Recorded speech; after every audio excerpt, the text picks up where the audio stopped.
all of you watching on PBS and around the globe, a warm welcome to BBC World News.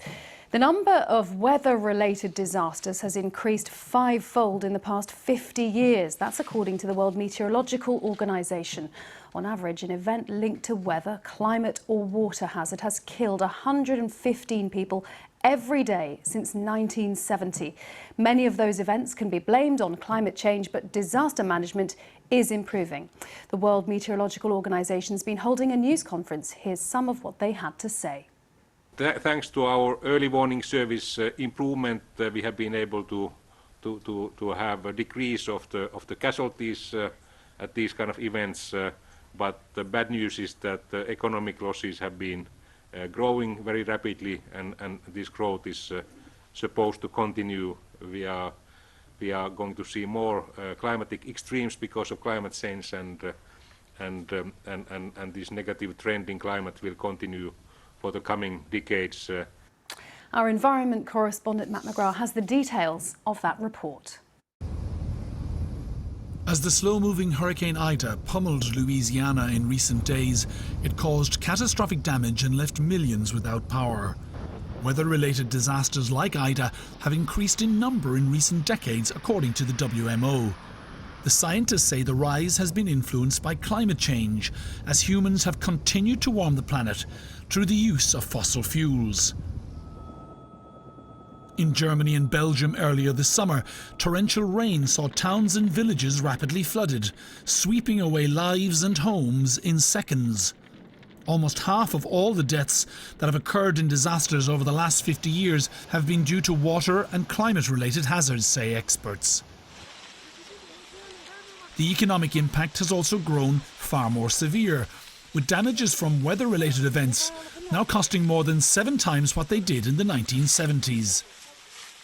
But despite the increase in hazards and their power, the good news is that the number of people being killed by storms, floods and droughts has decreased significantly, down by 2/3 over the past 5 decades.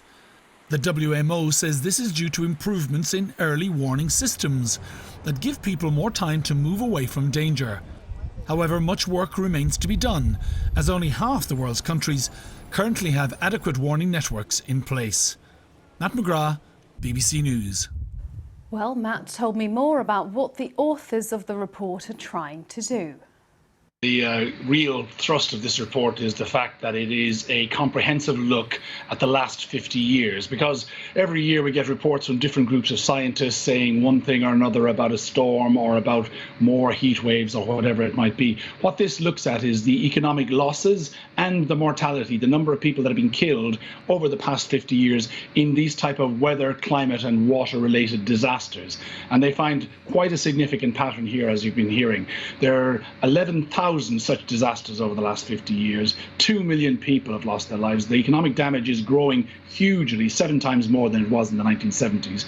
And most of those people who have died in these different disasters have been living in poorer countries, in developing countries, the very countries that don't have the warning systems that have been shown to save lives all around the world. So there's some very clear and stark messages coming up in this report for politicians and for world leaders contemplating how to deal with the issues of climate change coming up to the COP26 climate negotiations later this year in Glasgow. And Matt, certainly in terms of what the news cycle feels like, we certainly seem to be reporting on a staggering number of weather-related tragedies and disasters.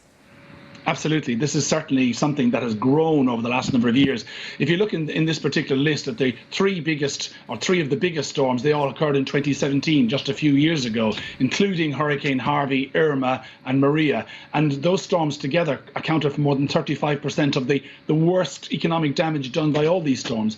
And Harvey particularly, scientists were clear that global warming, climate change had made an impact on that storm, made it more intense. It slowed down over the Texas region, dropped millions and millions and millions of tons of water and caused enormous amounts of damage. So yes, there's certainly been an uptick in these number of events and an uptick in scientific interest in them and scientists looking at what's causing them and often seeing the fingerprint of climate change, if not directly on the event, then certainly on the background, making the world warmer, air carrying more moisture, the heat waves, certainly almost all heat waves now related to climate change. So yes, there's been a gradual, the scales falling from the eyes over the last number of years as the number of events have increased and scientists have taken a closer look at them. This report captures all of that together. And in all this tragedy and cause for worry, is there cause for hope somewhere in there, Matt?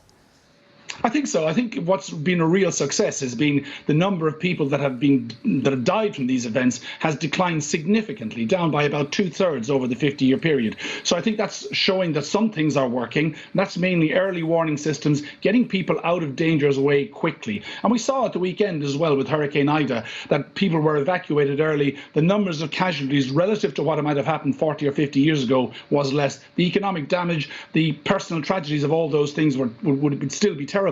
But the people responded, they get out of the way. The problem is that half the world's countries don't have those warning systems, and that is the challenge facing political leaders in the richer countries to ensure that they do get those systems to save lives and to protect against economic losses. That's our environment correspondent, Matt McGrath.